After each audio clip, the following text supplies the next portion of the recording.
Alrighty guys, welcome back to another LEGO set review from BrickByBrick, and today we have a super duper exciting set, 70661 Spinjitzu Zane, and yeah, this is the last of the Ninjago Legacy spinners, and this review is going to be really quick, and we're just going to go straight through it because for the most part, this is going to be pretty similar to all the previous spinners. It is a $10 set, 109 pieces, not bad price per piece. You do have the one exclusive spinner with the 3 different attachments, and you have a Zane figure, and yeah, that. For those of you unfamiliar how these spinners work, they are a nice brand new molded element here, and you just stick one of these slider plates on top of it. So, I mean, I guess if you wanted to stud it down to a surface, you just remove that, and it'll work perfectly fine. But you then just take it by the head of the figure and spin it, and off it goes. And that's just the basic form of the spinner, but they also come with all these attachments. Each of the attachments comes with one of these black and gold rings. That is the same shared between every single spinner set. And most of them also have, for their speed attachment, they just have something simple like these claw pieces, and you just stick them on, and they expand the size of the spinner and, sort of make it appear to go faster. It's really not super clear. Also, it generally is easier to spin the figure if you remove the sword. But, those attachments are easy to take off and remove. And, it's a decent little thing. But, again, to put the figure inside, you just have 2 studs, and they just sit in there perfectly fine. They stay in there.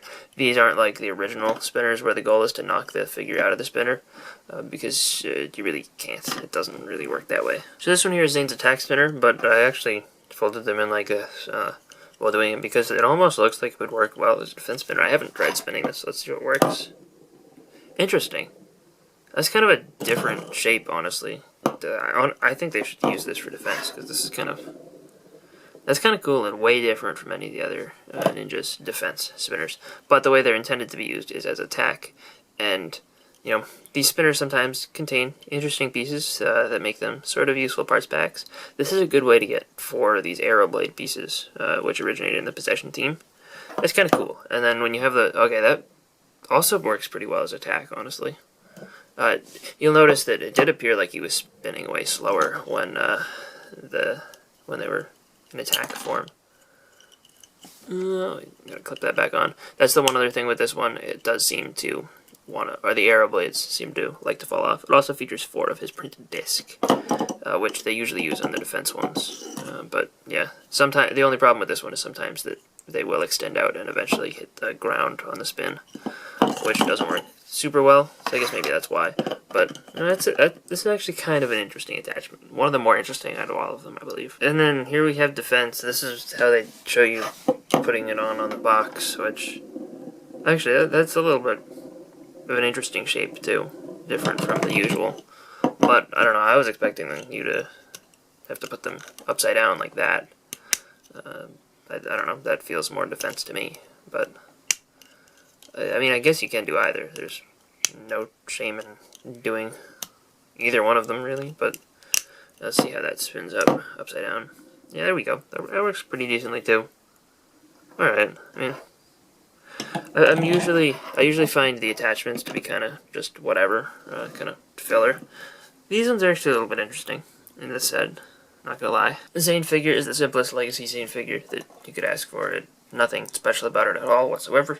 This is the cheapest way to get him, being a $10 set. However, he is also in a $30 set, so that's not too expensive to get him. And if you do get the Monastery of Spinjitzu, which I think is the strongest set in the Legacy wave and the one must buy, you get all the ninja anyway. So this isn't really a wave where you have to buy multiple sets to get all the ninja, which sort of makes it a little bit useless that they all come in a super cheap set as well. And it's actually cheaper to get the Monastery than it is to buy all the spinner sets to get all the ninja. But, it does have his Ninjago movie face. Works pretty decently, looks fine. The Legacy suit itself looks okay. I'm not a huge fan of this face, and I think that they need to make a new like TV show yellow face if they're gonna use the yellow face in the TV shows. They have been sticking sort of with the mostly robotic look though, which is fine. And you know, this looks pretty okay for what it is, but nothing crazy special, nothing exclusive. You know, it's come with that one katana as an accessory. So just based on personal preference alone, I actually do kind of like this spinner set more than the average one. I think that the color scheme, the trans light blue and the white, works really well on this one when spinning. And the attachments in this set are kind of interesting. Of course, this one is boring as all the others.